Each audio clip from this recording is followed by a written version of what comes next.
ಕರ್ನಾಟಕ ರಾಜ್ಯದಲ್ಲಿ 2005ರ ನಂತರ ಯಾವುದೇ ಪೋಲಿಯೋ ಪ್ರಕರಣಗಳು ವರದಿಯಾಗಿಲ್ಲ ಎಂಬುದು ಸಂತಸದ ವಿಷಯ. ಆದರೂ ಎಚ್ಚರಿಕೆಯಿಂದ ಇರುವುದು ಅಗತ್ಯ. ಮಾರ್ಚ್ 3ರ ಭಾನುವಾರದಂದು ಪಲ್ಸ್ ಪೋಲಿಯೋ ಅಭಿಯಾನ ಒಂದೇ ಸುತ್ತಿನಲ್ಲಿ ನಡೆಯುತ್ತಿದ್ದು, ಆದ್ದರಿಂದ 5 ವರ್ಷದ ಒಳಗಿನ ಎಲ್ಲ ಮಕ್ಕಳಿಗೆ 2 ಹನಿ ಪೋಲಿಯೋ ಲಸಿಕೆಯನ್ನು ತಪ್ಪದೇ ಹಾಕಿಸಬೇಕು ಎಂದು ಪಟ್ಟಣ ಪಂಚಾಯತ್ ಮುಖ್ಯಾಧಿಕಾರಿ ಸಿದ್ದರಾಯ ಕಟ್ಟಿಮನಿ ಹೇಳಿದರು.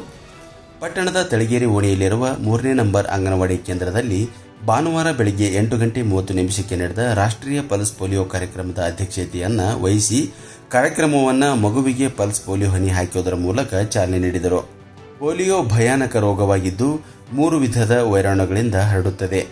ಈ ವೈರಾಣುಗಳು ಕಲುಷಿತ ನೀರಿನ ಮೂಲಕ ದೇಹವನ್ನು ಪ್ರವೇಶಿಸಿ ಮಕ್ಕಳ ಸಣ್ಣ ಕರುಳಿನಲ್ಲಿ ದ್ವಿಗುಣಗೊಂಡು ರಕ್ತದ ಮೂಲಕ ಬೆನ್ನುಹುರಿಯ ನರಮಂಡಲವನ್ನು ಪ್ರವೇಶಿಸಿ ನರಕೋಶಗಳನ್ನು ನಾಶ ಮಾಡಿ ಶಾಶ್ವತ ಅಂಗವೈಕಲ್ಯವನ್ನು ಉಂಟುಮಾಡುತ್ತದೆ. ಆದುದರಿಂದ ಪೋಲಿಯೋ ಲಸಿಕೆಯ 2 ಹನಿಗಳು ಮಕ್ಕಳಲ್ಲಿ ಉಂಟಾಗುವ ಶಾಶ್ವತ ಅಂಗವೈಕಲ್ಯವನ್ನು ತಡೆಗಟ್ಟುತ್ತದೆ ಎಂದು ಹೇಳಿದರು. ಈ ಸಂದರ್ಭದಲ್ಲಿ ಎಂಜಿ ಚೆನ್ನಮ್ಮನವರ್, ಶ್ರೀನಿವಾಸ್ ಕಪಟಕರ್, ನೀಲಮ್ಮ ಕಮತ್, ಇಎಚ್ಒ ರಮಾ ಧರ್ಮಾಧಿಕಾರಿ, ರೇಷ್ಮಾ ಮಣ್ಣೂರ್ ಸೇರಿದಂತೆ 50ಕ್ಕೂ ಹೆಚ್ಚು ತಾಯಂದಿರು ತಮ್ಮ ಮಕ್ಕಳೊಂದಿಗೆ ಆಗಮಿಸಿದ್ದರು.